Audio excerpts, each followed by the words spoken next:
আর এই দুনিয়াটা পুরোটাই হচ্ছে একটা পরীক্ষা কেন্দ্র। এই দুনিয়াটা কি একটা পরীক্ষা কেন্দ্র, আর আমরা এর পুরস্কার কোথায় পাবো? আখিরাতে, মৃত্যুবরণ করলে। যদি আল্লাহ সুবহানাহু ওয়া তাআলার বিধান অনুযায়ী চলি, তাহলে আমার জন্য অপেক্ষা করতে চিরস্থায়ী সুখ জান্নাত, আর যদি না মানি তাহলে জাহান্নাম। এখন আপনি কি চান? স্বল্পকালীন ভোগ বিলাসিতা নাকি চিরস্থায়ী সুখ, কোনটা? আমরা তো স্বল্পকালীন ভোগ বিলাসিতার পিছনেই ছুটতেছি। স্বল্পকালীন ভোগ বিলাস, আপনি জানেন না এই দুনিয়া থেকে আপনি কখন চলে যাবেন। যে কোনো মুহূর্তে আপনি এই দুনিয়া থেকে চলে যাবেন, তারপরেও আপনি আল্লাহ সুবহানাহু ওয়া তাআলার নাফরমানি করেই যাচ্ছেন। ভাই, আপনি কি নিজের ভালো বুঝতেছেন না? আমরা তো সকলে নিজের ভালো বুঝি যে না, এই কাজটা করা যাবে না।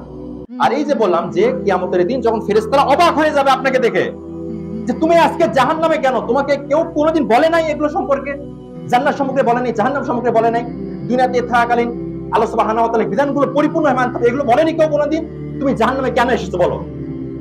আপনাকে যদি আমি বলি, বা এই মাইকে, মসজিদের মাইকে যদি অ্যানাউন্স করা হয় যে ভাই সামনে আগুন জ্বলতেছে, ওখানে কেউ যায় না, বারবার সতর্ক করা হচ্ছে যে ওখানে গেলে কিন্তু জ্বলে পুড়ে আপনি সারকার হয়ে যাবেন, বারবার করে সতর্ক করা হচ্ছে আপনাকে। এরপরেও যদি আপনি আগুনে ঝাঁপ দেন, বিষয়টা বুঝতে পারতেছি কিনা? বিষয়টা একই হলো। এতবার করে আপনাদেরকে বলা হচ্ছে, আপনারা মসজিদের খুতবায় শুনতেছেন, ওয়াজ মাহফিল করতেছেন, এতবার শুনতেছেন যে আল্লাহ সুবহানাহু ওয়া তাআলার বিধান যদি আমি পরিপূর্ণভাবে না মানি, আমাকে জাহান্নামের আগুন ভোগ করতে হবে। আপনি জেনে শুনে কেন জাহান্নামে আগুনে ঝাঁপ দিচ্ছেন বলেন? আপনি জেনে শুনে কেন আগুনে ঝাঁপ দিচ্ছেন? আমি তো, আমার মাথায় তো আসে না।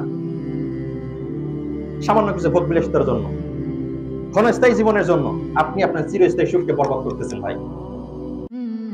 আপনি আপনার চিরস্থায়ী সুখ জান্নাতকে আপনি হারাচ্ছেন সামান্য কিছু ভোগ বিলাসিতা, সামান্য ক্ষণস্থায়ী জীবনের জন্য, আর কিচ্ছু না।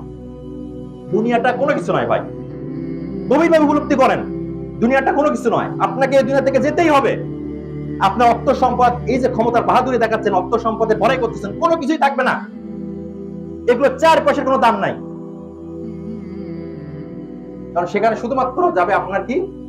আমল। আমল ছাড়া আপনার কোনো কিছু যাবে না, একমাত্র আপনার আমল।